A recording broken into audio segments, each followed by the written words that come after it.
Are you tired of the violence, tired of the injustice, police brutality, rampant discrimination, lack of gun control in this failed biased socioeconomic experiment called America?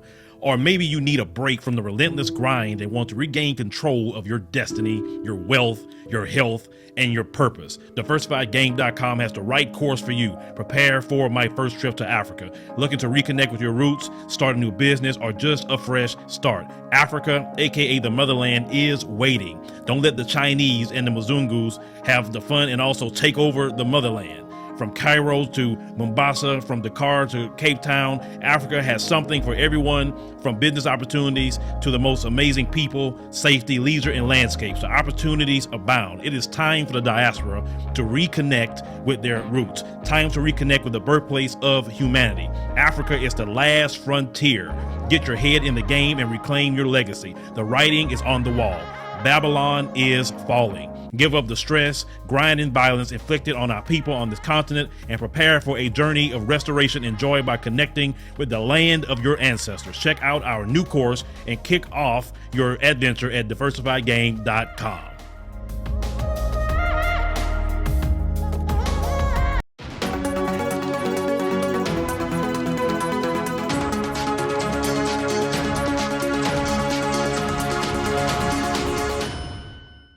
Hello fam, welcome back to the African Diaspora News channel. I am Wongel Zelalem bringing you the story. Today's story is about a woman named Esther.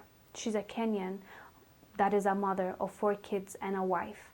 She fled Kenya to look for a better job to provide for her family in 2019. And now, 2021, she's being returned back home in a coffin. Her family are really sad and devastated. Of course, obviously, they lost a mother, they lost a wife, they lost a child, they lost a sister and a friend. And the story is very sketchy because what they are claiming is they're telling them from Saudi Arabia that she killed herself, and they are sending her body back to the family. But the family do not believe that at all. Not only her husband, her children, her parents, even her in-laws.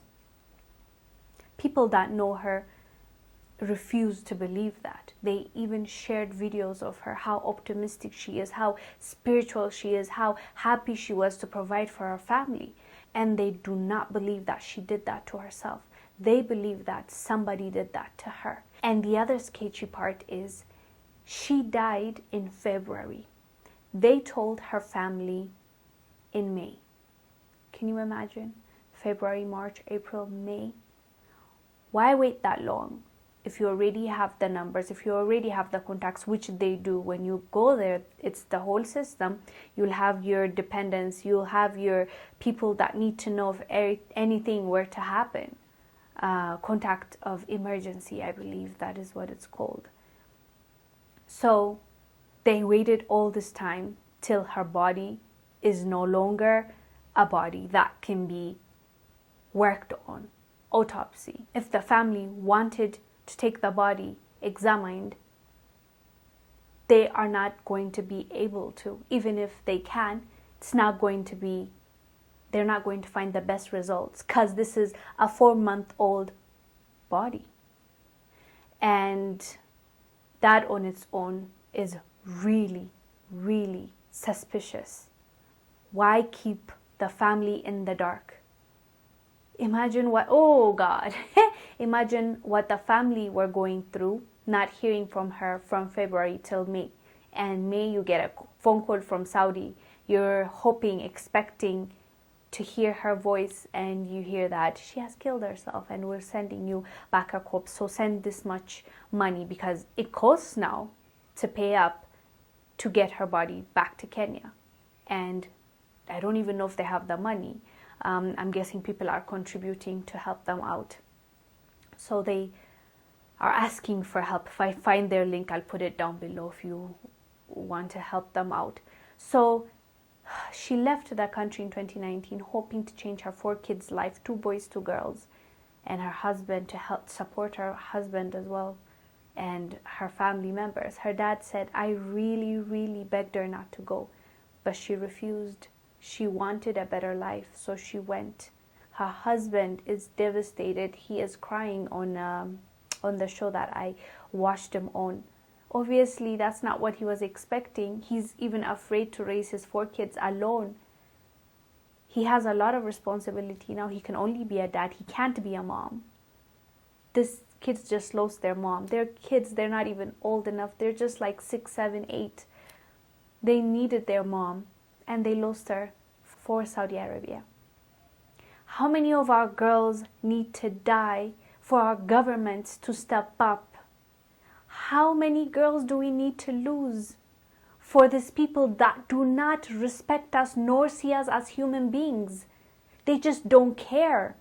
What do you think is the biggest trouble that the governments find when they're trying to protect these girls? Or are they even trying? Because they do have embassies in Saudi Arabia, Qatar, Lebanon, all these countries. They have embassies. So how come our people are not given the decency of a human being, just being treated as one, just as an employee? She went there to be an employee. Why not just treat her like an employee? But then again, we can't control them. They view us the way they do. I'm not even going to talk about that. What I want to talk about is the governments that are responsible for these people. How can they better enforce any kind of protection for these girls when they're leaving their countries to go work there? At the end of the day, they send back money. They send back for the economy. They are contributors of the country. So AU has a lot of work to do, and one of them should be protecting young girls that are being seduced to go to these countries and come back in a coffin. I am Wongel Zelalem bringing you the story. I will see you on the next one. Bye. These proceedings are concluded. This court is adjourned. All this shit I did for this motherfucking company? You ever had a great idea stolen from you and didn't know how to go about getting justice? In Charles Ford's The Anatomy of a Corporate Lynching, he takes us behind the scenes of his public copyright and civil rights lawsuit against his employer, Con Edison. In this explosive page-turner, Ford writes of an idea he submitted being taken and used without credit or compensation.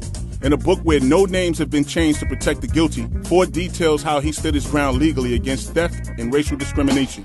Ford's exploration of a corporate lynching attempt inspires readers to pursue justice and fight back legally in the face of corporate opposition and retaliation. The Anatomy of a Corporate Lynching is available on Amazon worldwide in paperback and on Kindle. Find Ford at author Charles Ford on Instagram.